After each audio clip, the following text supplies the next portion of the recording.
Hey everyone, it's Jeremy here with another release overview video for StationOne.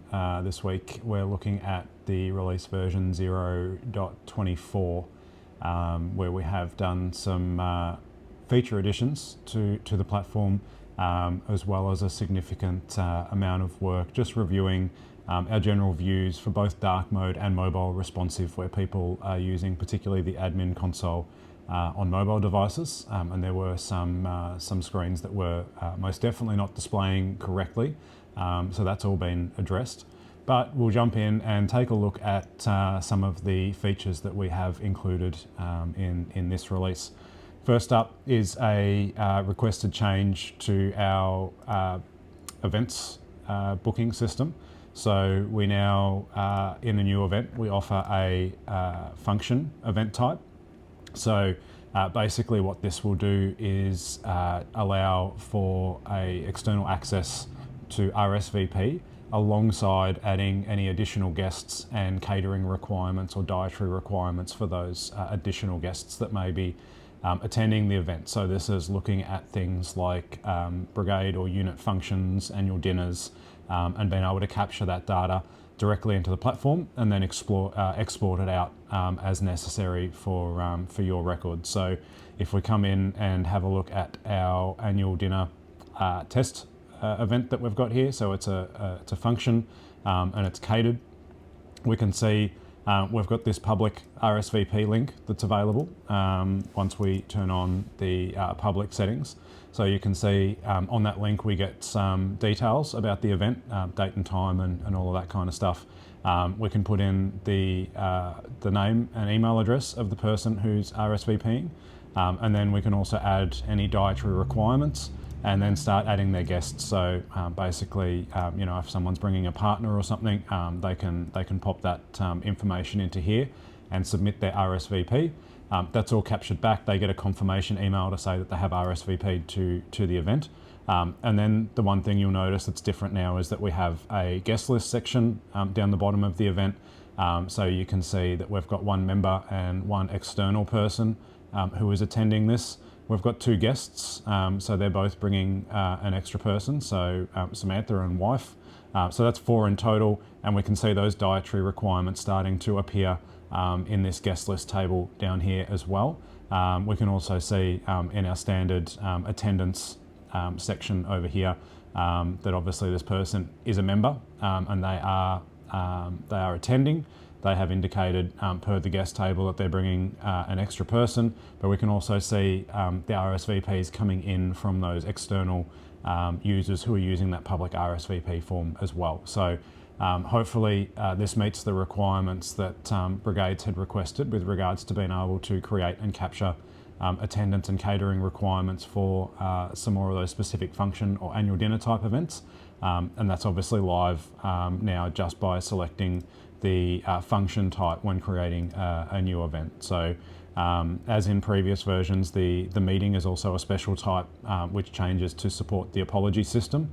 And now obviously we have the function system which supports that catering and additional guests being able to be captured back against the event. Moving over to our hoses, you'll see that there's now a colour stripe down the left-hand side of the hose table here. So we have introduced, again, based on feedback from Brigades, the ability to set a colour scheme or colour system in accordance with your hose testing system to help support members in identifying hoses that have been tested or are within their test period.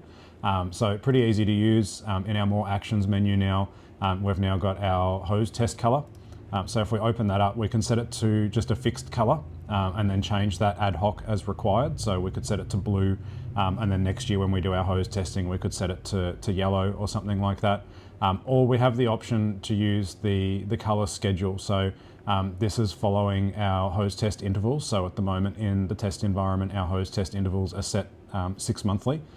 So you can see basically by adding the period, it's automatically calculating out the next 6-month period. and then we can set that color in here and save that schedule. So at the moment we're in our blue period. There's some bad data that's in here from doing some original testing with this feature, but you can see, for example, hose number 2 here I tested today on the 6th of the 7th, so that's correctly showing blue, which is the color that we're in with our current test period. The other major feature uplift that we've done in this version of the platform is to our inspection templates. So firstly, if we go and edit an existing template, and we'll use my test check here, you'll notice that we've done a pretty major update to the template editor itself. So previously all of the question modification and configuration was done effectively inline in the editor. To make this a bit easier to work with and follow through in the system, we've now implemented a configuration bar to the right hand side. So basically selecting any question within your inspection will open up our new our configuration bar on the right hand side. All the same features are here, just a bit more of a condensed way to try and present the template editor, as it was getting a little bit busy to the point where one question could effectively take up the full screen height while doing that edit.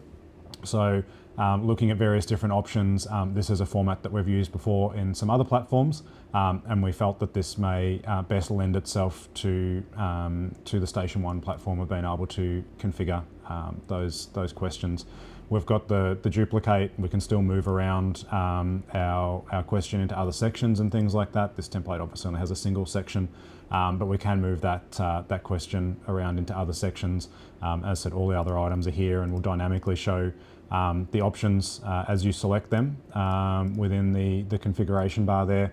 If we just come back and jump into my test Tanker 1 question here, the other thing that we've added, again based on brigade feedback, is our follow-up or conditional questions.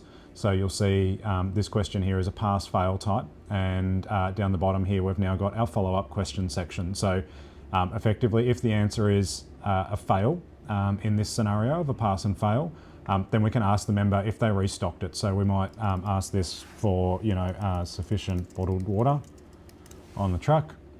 They may fail that, and then basically, did you restock it, yes or no? It's required, but you can also see there's an extra option here called resolves parent action. So this failing this question would typically create a failure item, which would subsequently create an action. However, by using the follow-up question, we're now able to resolve the parent action in line. So rather than generating an action item and then having them say, oh yeah, but we did restock it, we're just closing out that action or suppressing that action from actually getting created in the first place. So this is the follow-ups or nested responses or conditional responses, depending on the terminology that you use. But there was quite a number of feature requests for this. So we're interested, based on your feedback of actually using this once it's available, to let us know if this sort of meets the requirements that was requested in that feature. So hopefully, together with the updated design of our template builder and introducing the follow-up question section down here, we might be able to, that might meet some of those requirements the brigades have been putting forward to us with regards to that template builder. There is no risk to existing templates. Obviously, you don't have to use the follow-up question. It is only available on certain question types, question response types as well. However, it's there if you want to use it. So encourage you to provide any feedback if you are taking advantage of that follow-up question feature. Moving on to our hydrants feature, we've just added some bounding boxes to make it a bit easier in terms of the hydrant run management. So if we have a look at this particular hydrant run here, you can see there's now a blue box showing on the hydrant run that indicates the area that was selected for that particular run. That's also shown in the station portal to the users when they are completing the selected hydrant run. It also reappears when we create a new hydrant run. So if we just create this test one here and we come down to our map, you'll see this orange bounding box that's been shown. which is basically grabbing all of the areas that that have existing. So basically, when you're drawing in your hydrant runs, you can make sure that you're not creating any overlaps or anything in the case that potentially a hydrant may fall into two different test runs or something like that. So those bounding boxes are now shown just to give you an idea, and obviously which hydrant run they belong to as well. So just something to help people in terms of creating those hydrant runs, and obviously to give that visual representation when the users are completing their hydrant runs as well. Moving on to pre-plans, where we've made a number of changes. Most notably, the first change is our import from PDF feature that we've added. So this, much like the inspection importer, uses an AI parser to read the data in the PDF and then attempts to align any of that information with the relevant fields in the StationOne pre-plan system. So effectively, not all of the information may necessarily be imported, but a significant chunk of it will, including addresses and site names and any other information that it can find that it can drop into the relevant places. It will also look at any dangerous goods or hazardous materials that may be there, and you'll see that we get these linked as a legacy note, obviously because of the way that they may have been written into that pre-plan. It may not necessarily be able to do the UN lookup on those. So we capture that there, and then obviously in your edit process, you can come through and put in the appropriate UN numbers for those particular hazardous materials in there as well. It'll grab all of the comments, so you can see this is actually one that was imported from a PDF. So you can see we do have a significant amount of information that has been captured and imported through that PDF process. You'll also notice on the screen while we're here 2 other changes to our pre-plans, which includes our escalation table. So we can now capture escalation data or suggested escalations for particularly things like specialist appliances and things like that that may be relevant to particular sites. We've also included the incident controller instructions. So this is a section where you might like to provide some initial steps or some information for the incident controller to establish when arriving on scene, which may ultimately lead to them making a escalation decision or a strategy decision with regards to that particular site based on the information that you put in there. So that's now available. That's also replicated and included in the pre-plan via the station portal.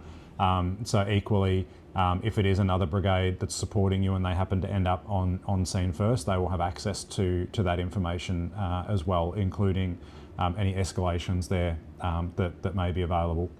So both of those have been added. You can just edit existing pre-plans and enter that information. Otherwise, it won't be shown until you do so. Secondly, in our pre-plans, we've also added a places of interest. So this is somewhere that you can record information about sites or addresses or residential dwellings that may have things like safety notes or excessive fuel loads or any other relevant information that you want to make available to your members without the ability or the requirement to go through the process of making an actual pre-plan for that site. So you can see in this example here, we've created a point of interest for an address. It's plotted it on the map there. This is a safety concern and it's currently active. So in here, pretty straightforward, realistically, is just adding in some notes about what this particular place of interest is about, and obviously giving us the location of that place of interest there as well. So as I said, this may be used for, if you're aware of particular dwellings that may have excessive fuel load due to hoarding, or you may have excessive fuel load in some paddocks or in some reserves and things like that, and you actually want to draw that to the attention of the members. That can all be put in under this places of interest section now, and captured officially into the system, and then obviously referenced and monitored moving forward. So again, another feature that was requested by brigades. We've also added in here a section which is the key acknowledgement. So basically what this does, where the unit indicates that they're holding keys and you've provided the key number relevant to that key, we can trigger a key acknowledgement email to the site, which basically comes up and says, from Long Hill Brigade, acknowledging receipt and the fact that we hold keys to your premise.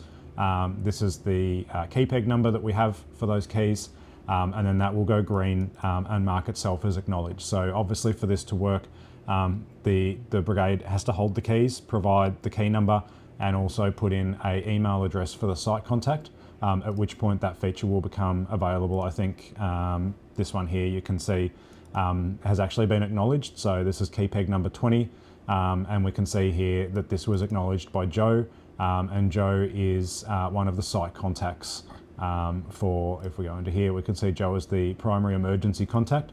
So Joe would have received that email and has acknowledged that by clicking the acknowledgement button in that email, which is now captured back against this pre-plan. So just something to help close that gap and acknowledge to those premises that you do have those keys, and that will obviously surface in any future automated reviews that are sent to that premise in the future as well. So it will also flag up that you or that the brigade holds keys to that premises. That pretty much wraps up the version 0.24 feature release overview for today. There are quite a number of other fixes and changes in the platform, which are detailed in our release notes as usual. There is also a new version of the native Android and iOS app that will be available to those beta testers that currently have access to that app.